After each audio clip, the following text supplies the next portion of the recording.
It's hard to imagine that 1 year has already gone by since the day he walked out onto the fabled balcony overlooking St. Peter's Square in Rome and joked that his brother cardinals had gone to the end of the earth to find a pope.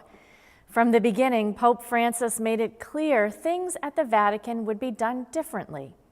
And true to his word, he has electrified the world with his informal personal style and his spotlight on injustice and the needs of the poor.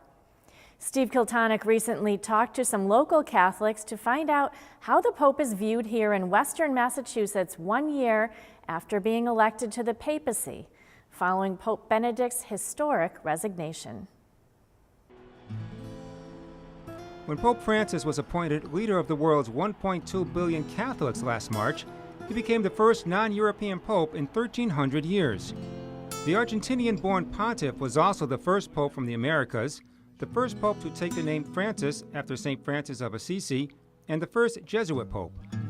Since then, the 77-year-old pope has charmed the masses with his gestures of humility, simplicity, and his care for the poor and the common man.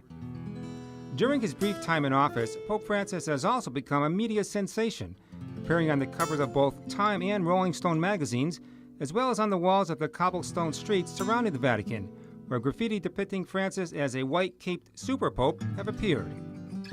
And Pope Francis is also someone who's not afraid to speak his mind. Last July, he shocked the world when he commented that gays not be judged. It's been 1 year since Pope Francis has taken over the reins of the Roman Catholic Church. But what do local Catholics really think about this humble yet outspoken man of the people, who seems to generate excitement no matter where he goes? It's been magnificent. He is a different personality. Every pope that comes along is a different personality. And now you have the man in the street in Francis, who is able to reach out and touch people with the ability to say things that people need to hear, the message of God's love, God's mercy, God's care for them. It's been wonderful. Bishop McDonald says that Pope Francis' sense of humor is one of his strengths. If we're in the age of sound bites and tweet, he's got it down to a science. His one-liners could go on The Tonight Show. As the director of the Catholic Latino Ministry, Andres Lopez has a pulse on the Hispanic community. We are very pleased that Pope Francis, being from Argentina, we all feel some sort of relationship to him. If I'm going to grade Pope Francis, I will give it an A+, because he's trying to reform the church, not imposing. Sister Paula Robillard is the director of Faith Formation. I knew that someone who picked the name Francis would bring joy and peace to our church. And I think that's really exactly what the Holy Father has done. His sense of humility, his ability to welcome people, to make them feel at home. On the campus of Elms College, the so-called Francis effect has been noticeable. It's gotten a whole lot easier to be Catholic, to be able to be proud of that Catholic faith, to be able to say that there is a person who is in the position of the papacy, whom people readily identify with.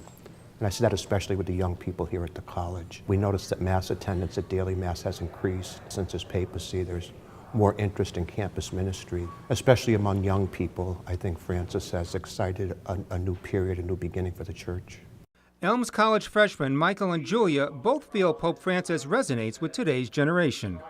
From the very beginning, Pope Francis has kind of showed us his humility in the fact that, he's with us. He's fighting this battle with us, as not someone on a superior pedestal, but on common grounds. There's no more thrones, no more tiaras. There's just a friend, someone who will walk with you like Jesus did. I think he's doing a very good job of bringing a lot of positive attention to the church that I think hasn't always been there because of various scandals.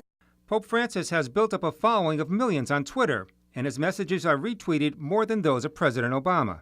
He's utilizing technology and social media. I follow him on Twitter. I know he's taking selfies and just stuff like that I think kids really can relate to. Where I see it a lot is Facebook, and people who would previously post things about hating the church, hating religion, etc., are now saying things like, if I have any hope for the church, it's this man.